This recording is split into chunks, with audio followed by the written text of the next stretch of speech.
Le film est dédié à un jeune homme qui s'appelle Johan.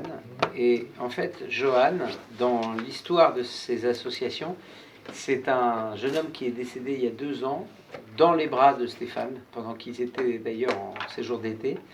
Et c'est lui qui a inspiré, si vous voulez, Stéphane, c'est lui qui lui a fait un peu changer sa vie. Que vous avez connu le personnage en étant moniteur de colo. Notamment dans la région, je tiens à le dire, puisque j'étais longtemps directeur de colo dans un petit village qui s'appelle La Reims. Vous avez bien fait de venir. En adaptation, donc on a dit à ces 2 acteurs, si vous voulez faire le rôle, vous êtes obligé de passer beaucoup de temps en observation pour vous accoutumer, pour vous habituer aux enfants, etc. Ensuite, il y avait toute l'histoire des référents, c'est-à-dire des encadrants. Donc au début, on a pris des acteurs et on leur a dit la même chose. Allez là-bas, mais les référents, ils sont en contact très physique avec ces enfants. Et on a compris qu'on n'arriverait pas à avoir les gestes, à avoir le naturel. Donc on a fait l'inverse. On a arrêté de prendre des comédiens, on a été voir tous les référents. Et on leur a dit, est-ce qu'il y en a un qui veut jouer la comédie? Et ceux qui veulent jouer la comédie, viennent passer le casting. Comme il y en a 100 là-bas, des référents, il y en a à peu près 70 que ça a intéressé. Donc ils sont venus passer le casting. Bon, il y en a qui n'avaient pas du tout de fibre, qui jouaient mal ou qui jouaient pas. Puis comme ça, au milieu de ça, il y en a 2-3 comme ça qui sont sortis géniaux. Et donc on les a pris notamment, le plus gros rôle qui a été donné à un référent, c'est celui qui est avec Vincent Cassel, qui s'appelle Fabrice dans le film, qui d'ailleurs à un moment lui dit « je savais pas que vous donniez des rencarts, etc. » Et lui, il n'est pas acteur, il est à la base éducateur.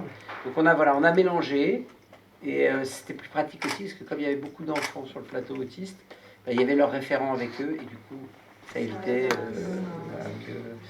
ça évitait, si vous voulez, qu'il y ait un problème, parce qu'ils savaient les gérer, eux ils avaient l'habitude, et puis ils se connaissaient, alors qu'un acteur aurait pu paniquer. Et il y a eu des crises, il y a eu des moments violents, et tout de suite, l'acteur redevenait éducateur. Alors à un moment, on ne savait plus comment les appeler, donc on les appelait les éducacteurs. Ça a été notre petite vanne du film. Puis après, ce qu'il faut savoir aussi, c'est que par rapport, on va dire, à un tournage classique, nous, on a pris le temps.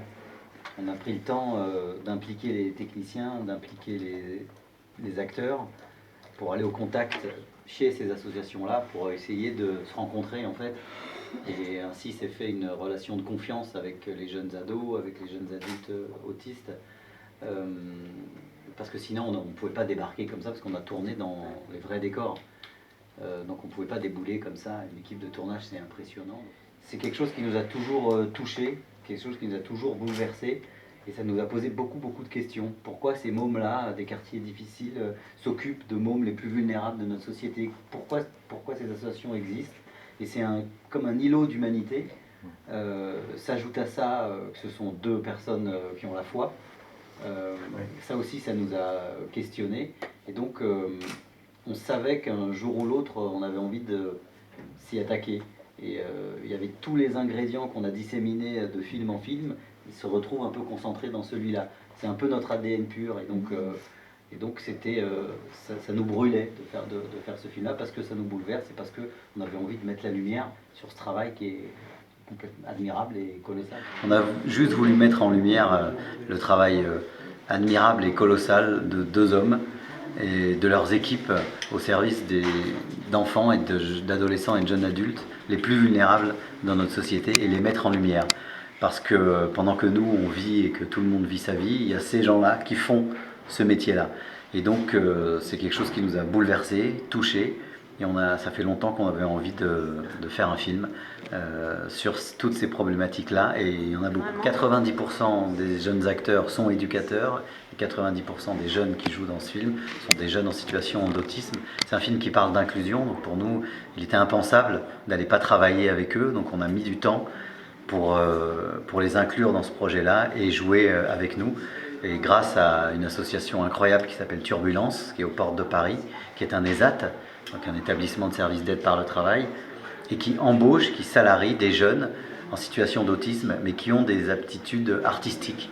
Et ça va jusqu'à la cuisine, jusqu'au service, jusqu'à la musique, la poésie, le théâtre. Et on y a trouvé Benjamin Le Sieur, qui tient un très grand rôle dans le film. Joseph. Joseph, exactement. Et nous, on est très touchés et poreux à l'humain, à l'humanité. Et alors là, on est dans une zone où l'humanité est à son paroxysme. Il y a beaucoup d'amour. Et la photo, nous on est des hommes d'image. Et la première fois qu'on a été dans ces associations-là, il y a 20 ans, l'image nous a sauté aux yeux. Et on s'est dit, tiens, il y a quelque chose, on s'y retrouve complètement dans leur travail, dans ce qu'ils font, dans leur humanité, dans le partage, dans le non-communautarisme et dans le fait de mettre toute une énergie pour sauver des mômes et des familles. Et c'est vrai que, et tout ça avec humour, parce que quand on est avec eux, on rigole beaucoup. Il y avait tout ce qu'on aime au cinéma, il y avait tout ce qu'on a voulu dire de film en film, et bien ça se concentre un peu dans Hors Norme.